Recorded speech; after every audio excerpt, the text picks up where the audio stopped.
ती दुर्गा आहे, ती माता आहे, ती सर्वव्यापी आहे. खरंच महिलांची रूपं ही अनेक आहेत. महिला म्हणजे शक्तीचं एक प्रतीक आहे आणि अशाच प्रकारच्या एक व्यक्तिमत्व, महिला व्यक्तिमत्व आज आपल्याकडे आलेलं आहे. खरं तर त्या पोलीस पाटील सुद्धा आहेत. सोबतच सगळ्यात महत्त्वाचं आणखी कार्य त्या करतात ते म्हणजे त्या आदिवासी समाजासाठी सुद्धा काम करतात. सोबत त्या मुख्याध्यापिका सुद्धा आहेत. म्हणूनच असं म्हणतात की महिलेला हे सहस्त्र शक्ती असते आणि तसंच एक व्यक्तिमत्व आहे ते म्हणजे सौ शारदा विनोद दातीर पाटील मॅडम.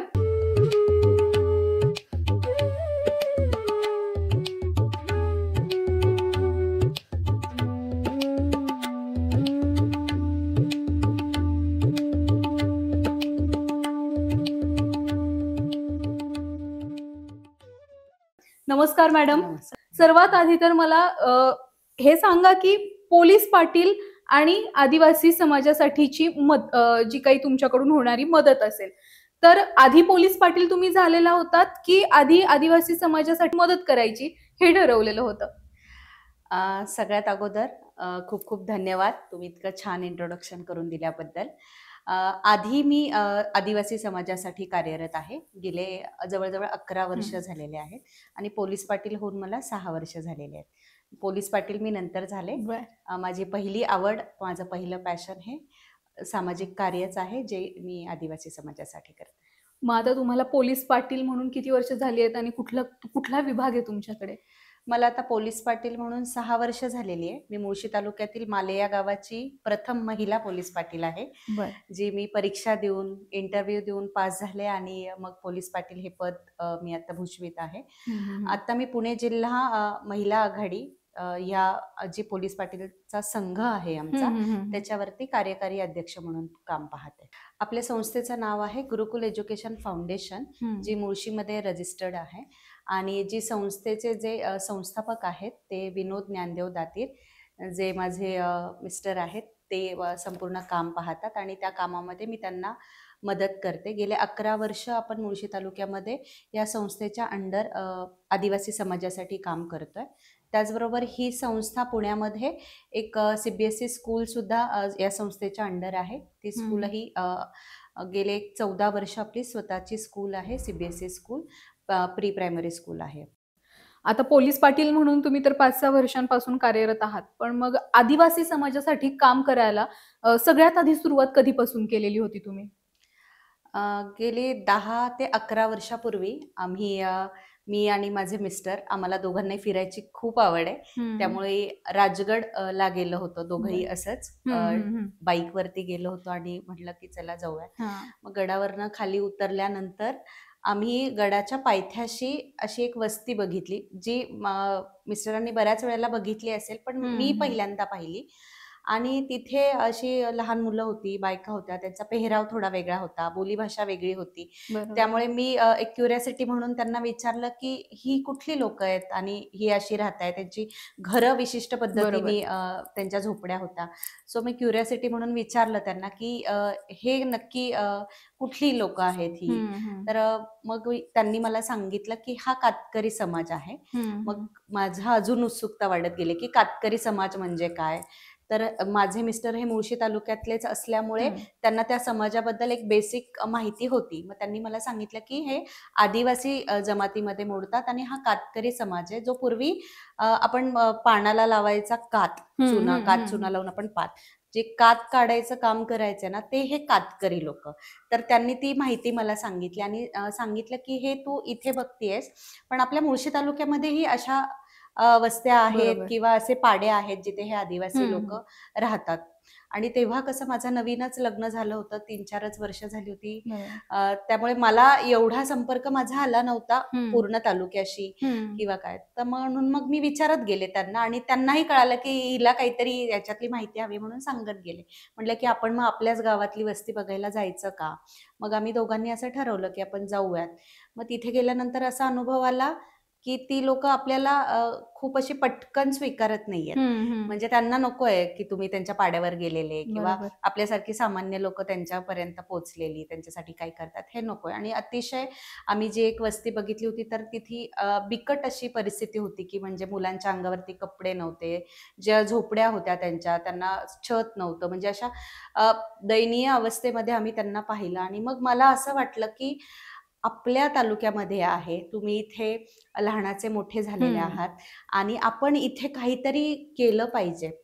तर मला हे जे संकल्पना आहे किंवा ह्याचं म्हणतो ना मूळ बीज, हे राजगडच्या पायथ्याशी मिळालं. आणि आज मी जेव्हा एवढ्या वर्ष मागे जाऊन विचार करते, तेव्हा मला असं कधी कधी असं आतून जाणवतं की कदाचित महाराजांनी मला ह्या कामासाठी प्रेरणा दिली असेल. बरोबर. कारण मी महाराजांच्या गडावर गेले होते आणि खाली आले. आपले महाराज म्हणजे सगळ्या समाजाला एकत्र बांधून ठेवणारे, हो. त्यांच्या सैन्य दलात असतील तर सगळ्या जाती धर्माचे लोक एकसंघ बांधणारे असे आपले छत्रपती शिवाजी महाराज होते. आणि त्यांच्याच गडाच्या पायथ्याशी मला ही लोक दिसली काय आणि त्यांच्यासाठी मी हे काम सुरू केलं काय. सो मला असं वाटतं की ही बहुधा महाराजांची इच्छा असावी. म्हणजे राजगड तुमच्यासाठी थोडक्यात लकी फॅक्टर ठरला. लकी फॅक्टर ठरला. आणि ते करवून घेतायत असं मला असं वाटतं की बरोबर. मी हे काम करत नाहीये, ते करवून घेताय. एक कुठली तरी शक्ती आहे जी पॉझिटिव्ह एनर्जी बरोबर. आपण त्याला म्हणू शकतो की हे काम करण्यासाठी प्रवृत्त करते आणि ते काम आपसूक होत आहे. पण कसं आहे बघा ना, की समाजकार्य करायचंय किंवा लोकांना मदतच करायची आहे, तर मग तुम्ही अनाथ मुलांना मदत करू हां, शकत हां. होतात किंवा मग वृद्धाश्रमात जाऊन वृद्धाश्रमातील जे काही आजी आजोबा लोकांना असतील करू त्यांना शकत मदत होतो. करू शकत होतात. पण स्पेसिफिकली आदिवासी समाज हाच तुमच्या डोळ्यासमोर का होता? त्यांना मदत केली पाहिजे. मी जेव्हा पहिल्यांदा वस्तीवर एका पाड्यावरती गेले ना, तिथे गेल्यानंतर मला जे त्यांच्या डोळ्यामध्ये दिसत होतं ना, की तुम्ही का आलाय तिथे? आम्हाला नकोय. आमचं जसं आम्हाला जन्माला घातलंय देवानी, तसंच आम्ही ठीक आहोत. आम्हाला काही म्हणजे मे बी त्यांचे असे काही अनुभव असतील. त्यांची ही विचारधारणा अशी का होत असेल ना, म्हणजे हां, आपण स्वतःहून त्यांच्यापर्यंत पोहोचतोय, बरोबर. तरी सुद्धा ते आपली मदत घेत नाहीयेत. म्हणजे ह्याच्या मागे तुम्हाला काय वाटतं, काय कारण असेल? गावामध्ये तर तसं पाहिलं ना, तर आदिवासी वस्ती ही मेन गावामध्ये कधीच नाहीये. बरोबर. ती अशी कुठेतरी आडबाजूला आहे, डोंगराच्या पायथ्याशी आहे, जिथपर्यंत सहज आपणही पोहोचू शकत नाहीये.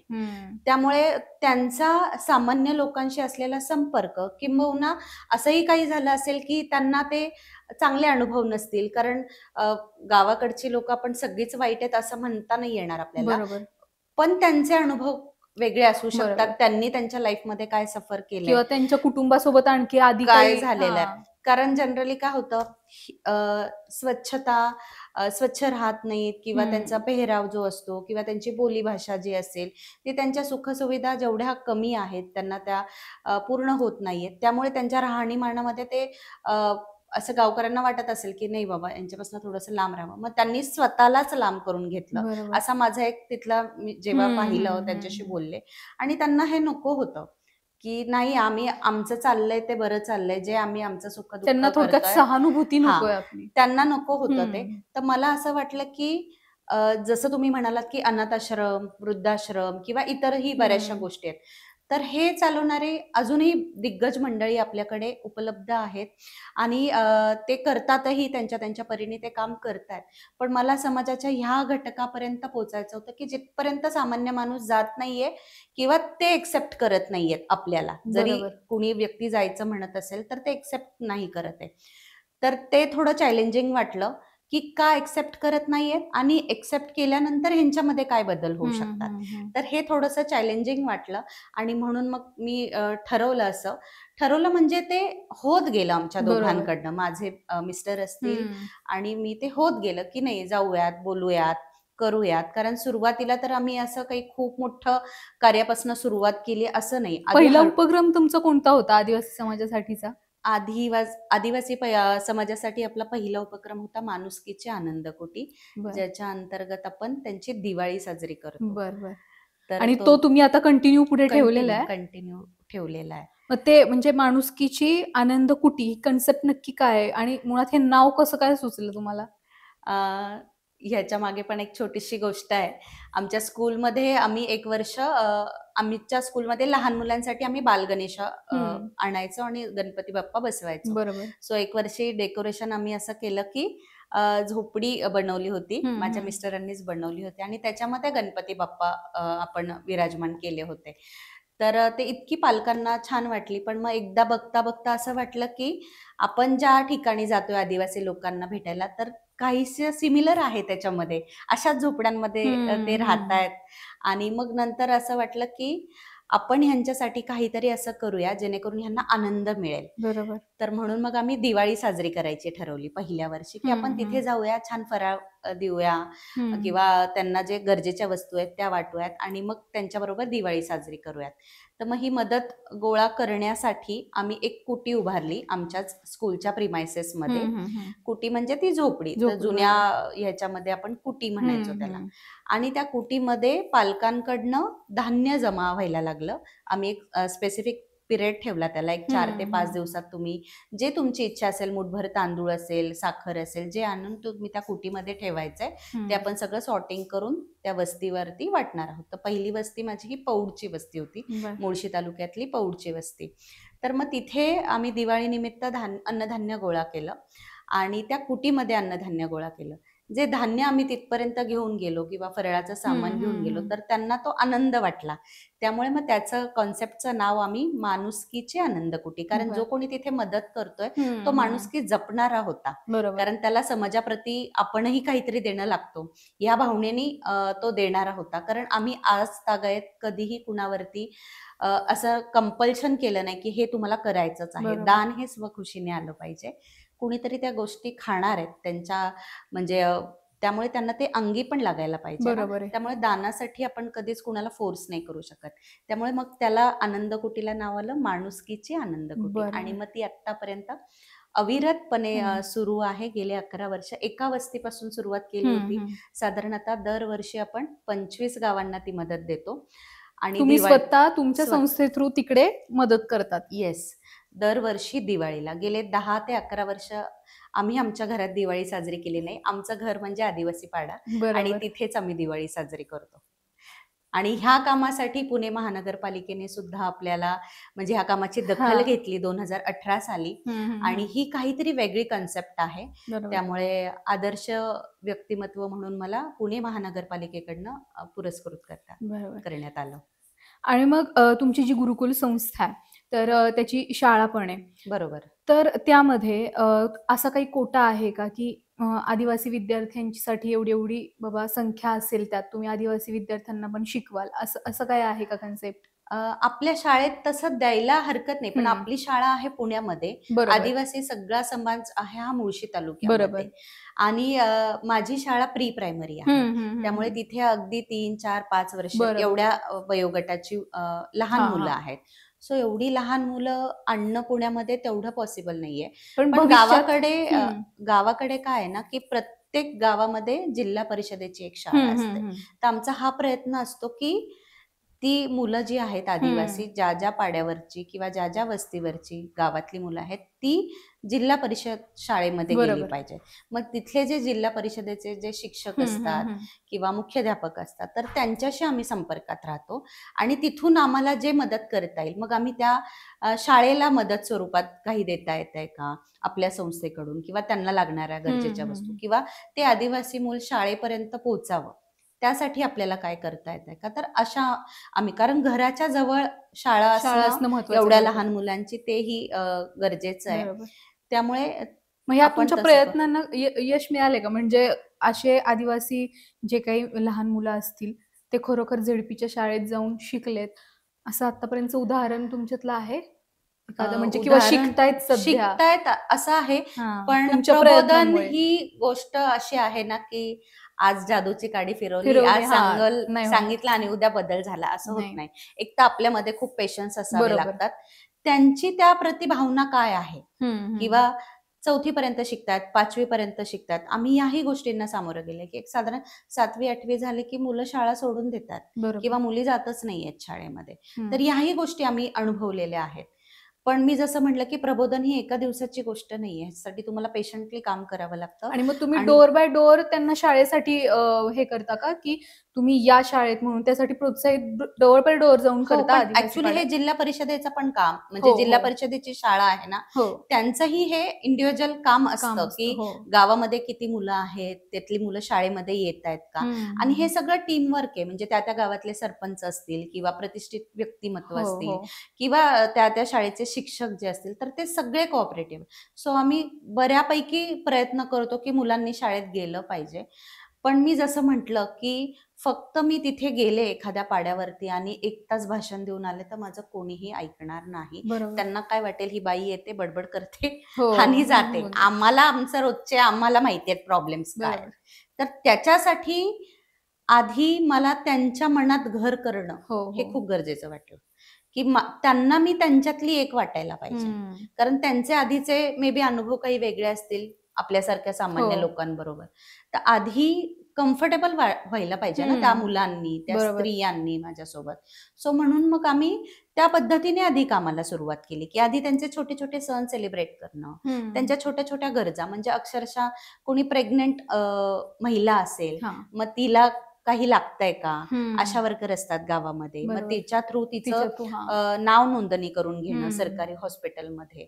म्हणजे असे छोटे छोटे उपक्रम आम्ही राबवत गेलो. थोडक्यात सरकार आणि आदिवासी समाज ह्यातला मधला दुवा म्हणून थोडक्यात सध्या तुम्ही काम करताय. म्हणजे थेट जरी नसलं तरी थेट तुम्ही जरी. स्वतः ज्या आदिवासी पाड्यातील लोक आहेत त्यांना सरकारपर्यंत जाण्यासाठी प्रोत्साहित करताय, की अशा बरोबर. योजना आहेत त्याचा तुम्ही लाभ घ्या. बरोबर. बरोबर. आणि ह्या योजना तसं पाहिलं ना तर आदिवासी समाजासाठी सरकारी योजना खूप आहेत, पण त्या ग्रॅबच होत नाहीये. बरोबर. कारण का ना, यांच्याकडे कुठले डॉक्युमेंट्स आहेत ना, हां. जन्म. आत्ताची जी लहान मुलं आहेत त्यांचा आपण काहीतरी प्रयत्न करून घेऊ हे. पण आदिवासी व्हॉट अबाउट त्यांचे पॅरेंट्स, parents. हो. आई वडील, त्यांचे आजी आजोबा, काही डॉक्युमेंटच नाहीये ना, की ते अस्तित्वात आहेत. ह्याचं काहीतरी डॉक्युमेंट पाहिजे ना.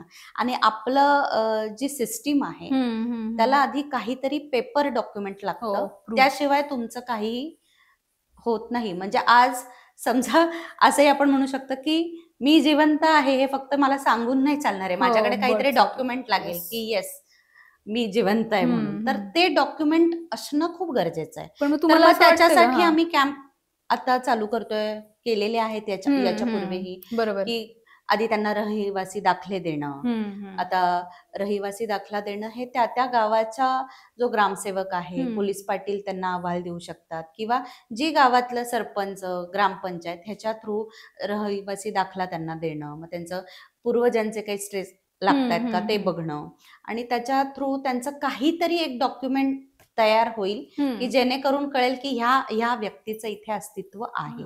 आणि त्याच्यानंतर मग पुढचा पार्ट येतो की गव्हर्नमेंटच्या योजना त्यांच्यापर्यंत पोहोचवणे. So it is a very long process आणि खूप स्ट्रगल आहे याच्यामध्ये. असं नाहीये, खूप इझी प्रोसेस नाहीये ह्याच्यामध्ये.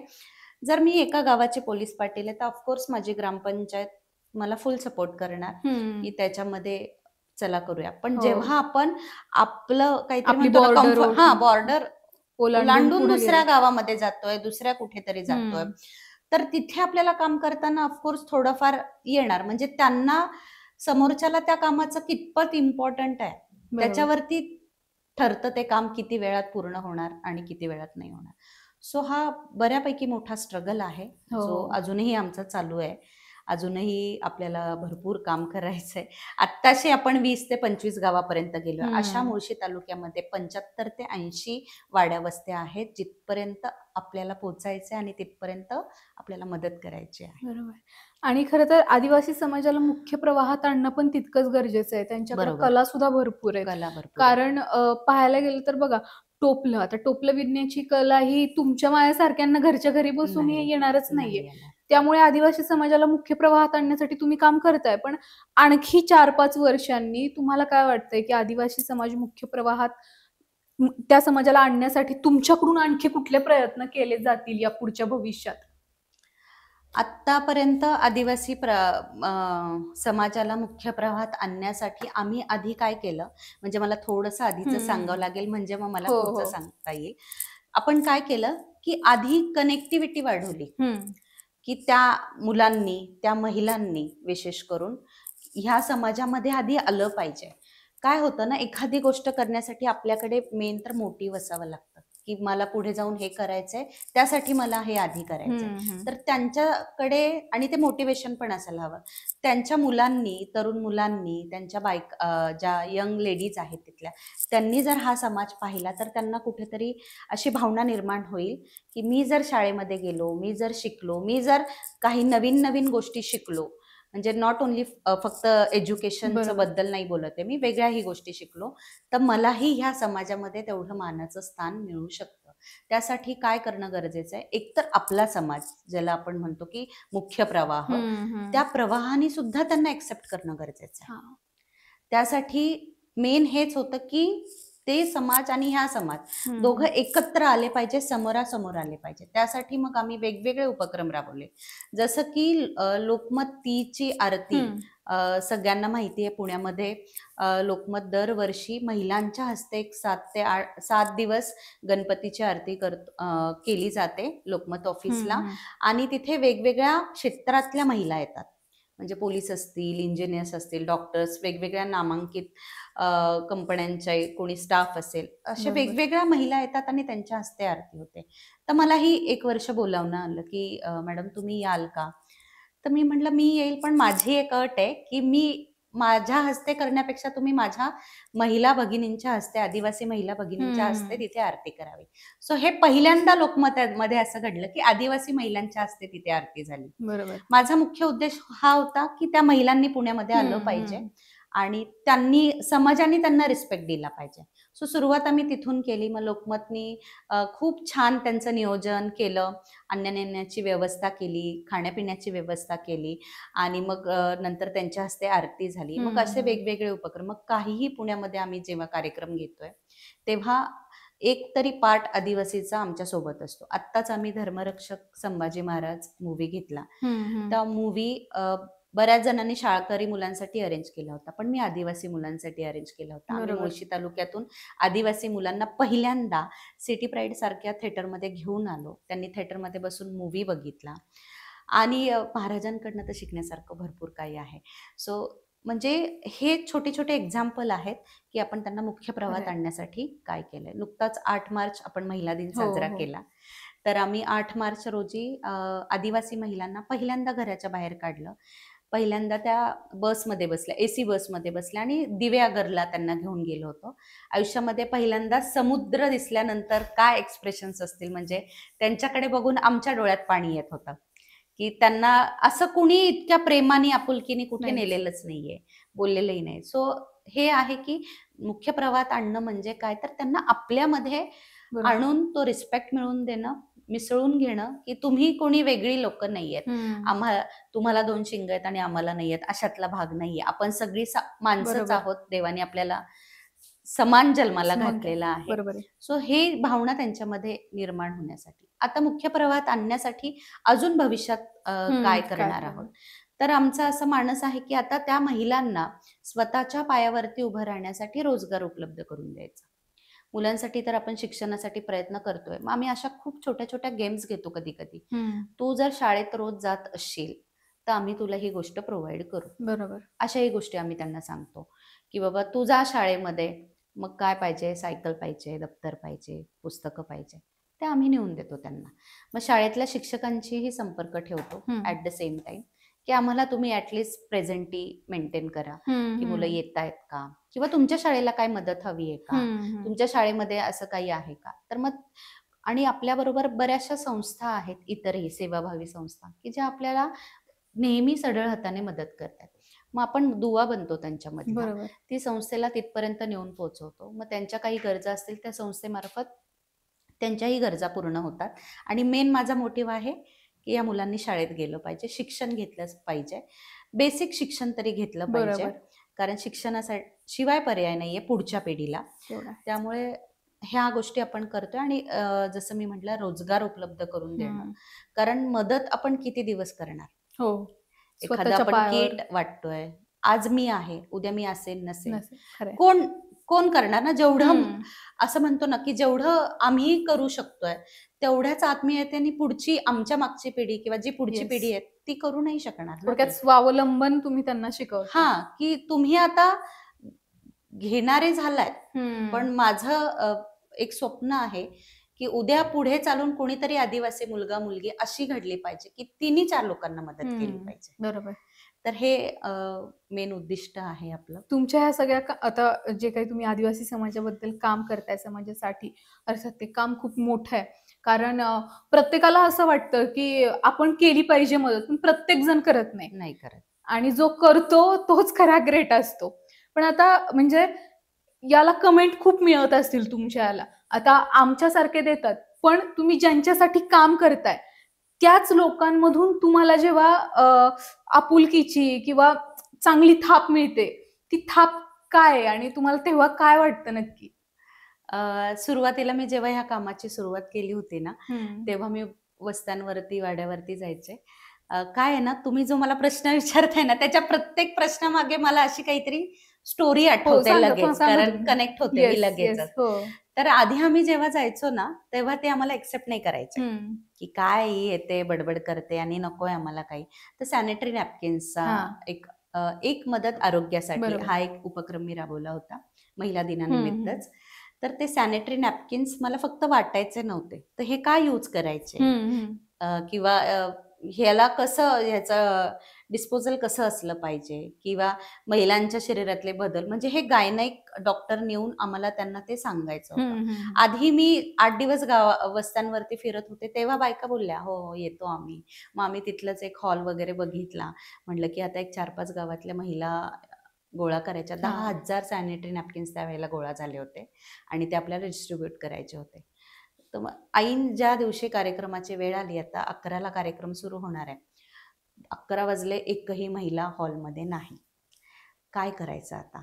माझ्याबरोबर डॉक्टर आहे, त्यांचा स्टाफ आहे, काय करायचं? मी परत, आणि वस्ती अशी डायरेक्ट दारात गाडी जाते अशातला भाग नाही, तुम्हाला वॉकिंग करायला लागतं. ते डोंगराच्या बाजूला राहतात. बरोबर. आम्ही गेलो, एका वस्तीवरती गेलो. म्हटलं तुम्ही येणार होते, तुम्ही आले नाही. नाही आम्हाला नाही पाहिजे ते, आम्ही नाही येणार. त्याने रोग होतो. म्हणजे मला लिटरली हकलत होते की जा ग बाई, तू काय आमचं डोकं खाते नेहमी, आम्हाला नाही पाहिजे, सांगितलेलं तुला कळत नाहीये का? म्हणजे इथपर्यंत काही गोष्टी तर आता मी बोलू पण नाही शकत, म्हणजे इथपर्यंत. पण त्यावेळेला मी आणि माझ्या मिस्टरांनी हे पेशन्स ठेवले की हे त्या नाही बोलत आहे, हे त्यांचं अज्ञान बोलत आहे, त्यांना माहितीच नाही, कोणीतरी हे समजवायलाच गेलं नाहीये ना या घटकापर्यंत. त्यामुळे आपल्याला हे सहन करायचंय. 2 तास मी त्या वस्तीच्या दारातच बसून राहिले. म्हणजे मी लिटरली सांगितलं की तुम्ही नाही आलात तर मी पण नाही जाणार, बघा म्हणजे मी इथंच बसणार, नको मला पाणी, नको मला खायला, नको काही नको. म्हणजे आत्ताच्या भाषेत आपण उपोषणाला बसले असंही म्हणू शकतो. मग मी वस्तीतच बसले. मग तिथल्या काही 1-2 लेडीजनी, ज्यांना थोडंसं तरी कळत होतं की नाही ताई आपल्यासाठी बसली इथे, ताई जेव्हा धान्य वाटायला येते तेव्हा आपण कसं पुढे पुढे जातो, मग आज पण ताई आपल्या शरीरासाठी इथे बसलेली आहे. मग त्या 2 तासानंतर, आणि कसं असतं ना, एक निघाली की दुसरी निघते, बरोबर. आणि मग पुन्हा तो हॉल खचाखच गच्च भरला. आणि मग मला जे साध्य करायचं होतं की त्यांना सांगायचं होतं की हे असं असं आहे. अक्षरशः नंतर पोरींनी, बायकांनी हातात पॅड घेऊन सुद्धा फोटो काढले. म्हणजे हे करणं, it is a very big struggle. म्हणजे ह्याच्यामध्ये तुम्ही विसरून जायचं की तुम्ही कुठल्या पोस्टवर आहात, तुमचं काय आहे. तुम्ही जर लहानपणापासून एखादी शिवीही खाल्ली नसेल तर ती शिवी खाण्याची तयारी पाहिजे तुमची. कारण मी जसं म्हटलं की हे त्या नाही बोलत, तर त्यांचं ते अज्ञान बोलत. शिकलेल्या माणसाला समजावणं खूप, म्हणजे शिकलेल्या माणसाला एक वेळ तुम्ही सहजासहजी सांगू शकता, पण जो माणूस पूर्ण त्या मुख्य प्रवाहापासूनच लांब आहे त्याला समजवण्यासाठी तेवढे तुम्हाला कष्ट घ्यावेच लागलेले असणार.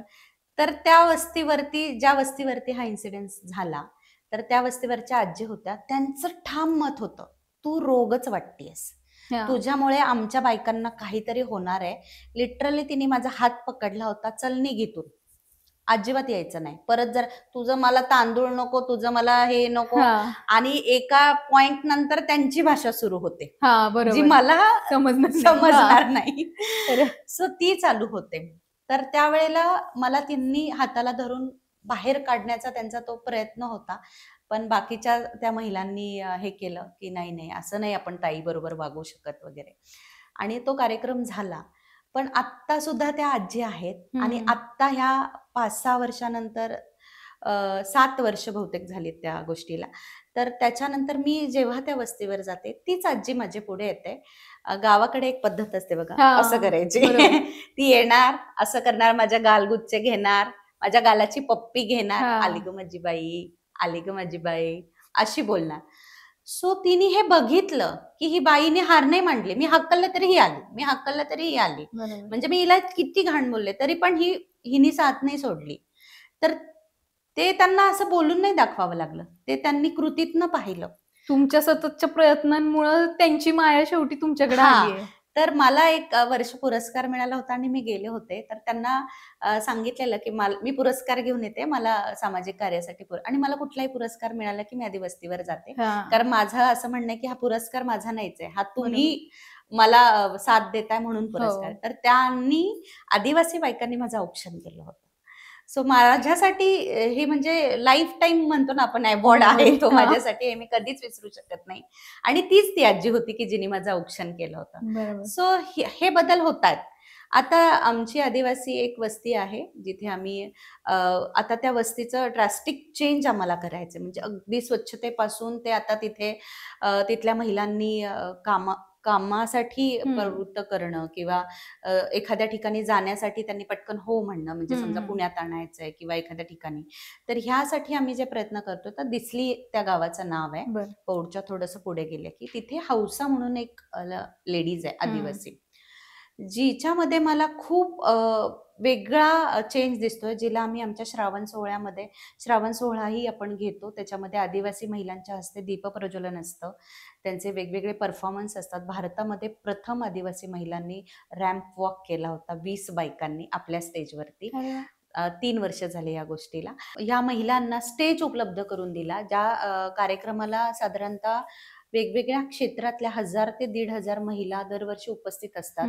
लोकशाहीर अण्णाभाऊ साठे पद्मावतीला हा कार्यक्रम होतो दरवर्षी, 3 पर्व त्याचे झालेले आहेत. तर आम्ही ह्या कार्यक्रमाचं दीपप्रज्वलन सुद्धा आदिवासी महिलांकडनं करतो, कारण मला तो सन्मान त्यांना मिळवून द्यायचा आहे. यासाठी आपण जे झगडत आहोत ते करण्यासाठी आपण कुठल्याही प्रतिष्ठित व्यक्तिमत्व किंवा सेलिब्रिटीजला न बोलवता आदिवासी महिलांकडून त्या कार्यक्रमाची सुरुवात करतो. आणि याचंही कौतुक आपल्या समाजातून खूप होतं, कारण त्यांना बऱ्याच ठिकाणी मिळतो तो चान्स, पण ह्या महिलांना मिळत नाही. सो एक व्यक्ती आहे हौसा म्हणून, जी आता दिसली गावचं मला जे कन्वे करायचं काम आहे ती सगळं सांभाळते. म्हणजे थोडक्यात तुम्ही तुमच्या पाठोपाठ मागे शिलेदार पण तुमचे आता तयार केले, ते पण आदिवासी समाजातले आणि तेही आदिवासी समाजातले. म्हणजे ती फक्त सांगते, म्हणजे कुठली साधी लिस्ट बनवायची असेल, काय बनवायचं असेल, हौसा मला हे हवंय. म्हणजे आत्ताचं जे आम्ही दिव्यागरचं प्लॅनिंग केलं त्याच्यामध्ये 70 to 80% मदत जी गावातनं मला करायची होती, की महिलांना गोळा करायचं, महिलांना सांगायचं, हे सगळं काम हौसाने केलं. सो हौसा तयार होतीये आणि अशा प्रकारे तयार होती, म्हणतो ना आपण, की त्या मुळात त्या व्यक्तीमध्ये पण ते गुण असावे लागतात. आणि आदिवासी लोकांमध्ये ते गुण आहेत, फक्त कोणीतरी दाखवणारं पाहिजे की yes you can do it. So ते तिला मोटिवेशन मिळते आणि ती हौसा भविष्यात नक्कीच काहीतरी छान करेल. हौसाच्या आयडॉल तुम्ही आहात, तुमच्या आयडॉल कोण आहेत? माझे प्रेरणास्थान म्हणजे प्रकाश बाबा आमटे, आणि त्यांच्याकडनंच मला या कार्याची प्रेरणा मिळाली. त्यांच्या इतकं मोठं काम तर मी निश्चितच नाही करू शकत, मी तेवढी मोठीही नाही, पण त्यांच्या पावलावर पाऊल टाकून आदिवासी समाजासाठी थोडंसं का होईना जर मला काही करता आलं तर मग मी ते माझं भाग्य समजेन. आणि अजून एक इच्छा आहे की आयुष्यात एकदा तरी प्रकाश बाबा आमट्यांना जवळनं भेटायचं आहे, त्यांच्याशी बोलायचं आहे, त्यांचे मार्गदर्शनाचे शब्द, त्यांच्या कौतुकाची थाप, असं मला काहीतरी मिळावं माझ्या आयुष्यामध्ये. तुमच्या प्रत्येक वाक्यामध्ये मिस्टरांची साथ होती. मिस्टर मला फक्त मिस्टरांसाठी 2 शब्द किंवा 2 वाक्य झाली पाहिजेत. नक्कीच. मी खरं तर ह्या प्रश्नाची वाट बघत होते. कारण असं नको व्हायला की मी विचारलं नाही आणि मी फक्त यांच्याबद्दल बोलते, असं नको व्हायला. तर ऑफकोर्स आज जी कोणी मी आहे, आज म्हणतो ना आपण पडद्यामागचे कलाकार जे असतात ते म्हणजे विनोद ज्ञानदेव दातीर आहेत, ज्यांनी मला स्वतःला आधी घडवलं की तुला जर हे करायचंय तर तू कसं असलं पाहिजे, तू कसं बोललं पाहिजे इथपासून ते, आणि तू हे करू शकतेस, हा कोणीतरी पाठिंबा द्यायला लागतो ना आपल्याला, बरोबर. की हे तुझ्यामध्ये आहे, फक्त तुला ते कॉन्फिडेंटली समोर आणायचंय, बोलायचंय. तर हे दाखवणारी व्यक्ती म्हणजे विनोद दातीर आहेत माझ्यासाठी, की ज्यांनी मला इथपर्यंत आणलेलं आहे. आणि कुठलीही अर्ध्या रात्री काहीही जरी मी कधी कधी एकदम असं होतं आपल्याला की मला एखादी गोष्ट साध्य करायची पण ती होत नाहीये, मी खूप कन्वे करण्याचा प्रयत्न करते पण होत नाही, मग त्यावेळेस आपण म्हणतो ना की तू घाबरू नको, मी आहे. तर तो जो मेन आधार आहे तो माझ्या मिस्टरांचा आहे. त्यांचा आणि तुम्हाला भक्कम सपोर्ट आहे. खूप जास्त सपोर्ट आहे. फॅमिली सपोर्ट शिवाय आपण कुठलंही काम करू शकत नाही. मग तुम्हाला बाहेरनं 100 लोकांचा पाठिंबा असला तरी काही नाही, पण आधी तुम्हाला मेन सपोर्ट लागतो.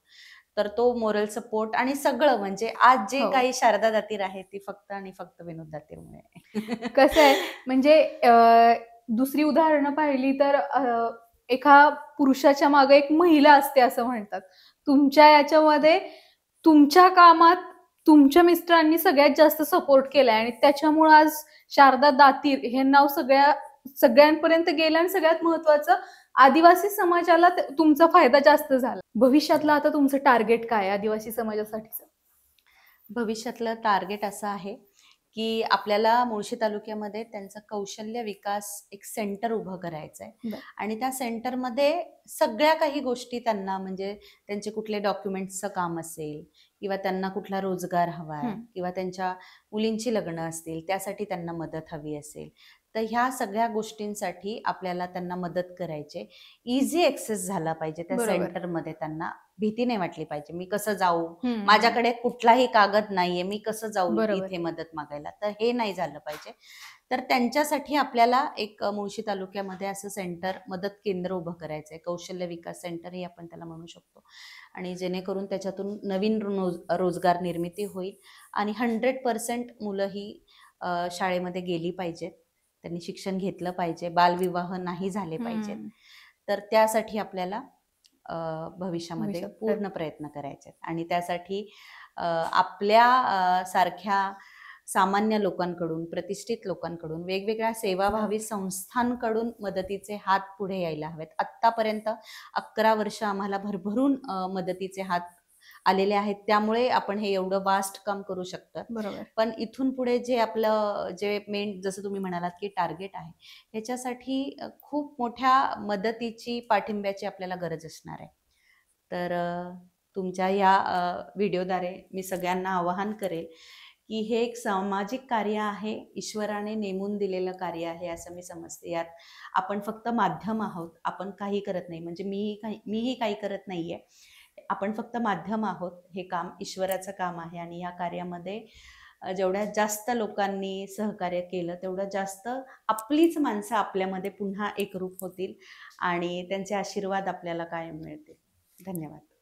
तर या होत्या आज आपल्या समोर शारदा दातीर मॅडम, ज्या पोलीस पाटील पण आहेत आणि सोबतच त्यांनी आदिवासी समाजाला मुख्य प्रवाहात आणण्यासाठी सुद्धा आजवर काम केलेलं आहे. आणि गेली जवळपास 10 ते 11 वर्ष त्यांनी आदिवासी समाजासाठी काम केलंय. त्यासाठी वेगवेगळे उपक्रम सुद्धा राबवलेत.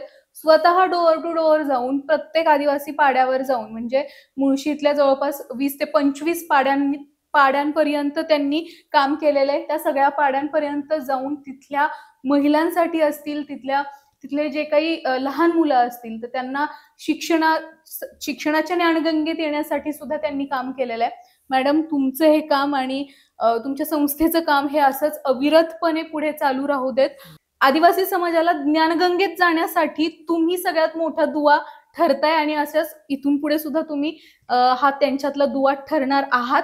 तुमच्या सगळ्या पुढच्या करिअरसाठी, वाटचालीसाठी खूप खूप शुभेच्छा आणि धन्यवाद. तुम्ही आज आलात आणि तुम्ही तुमचे सगळे अनुभव एवढे सांगितलेत आणि आदिवासी समाजाबद्दलचा तुमचा जो एक्सपिरियन्स होता तो सुद्धा सांगितलात, त्यासाठी खूप खूप धन्यवाद. Thank you so much. थँक्यू.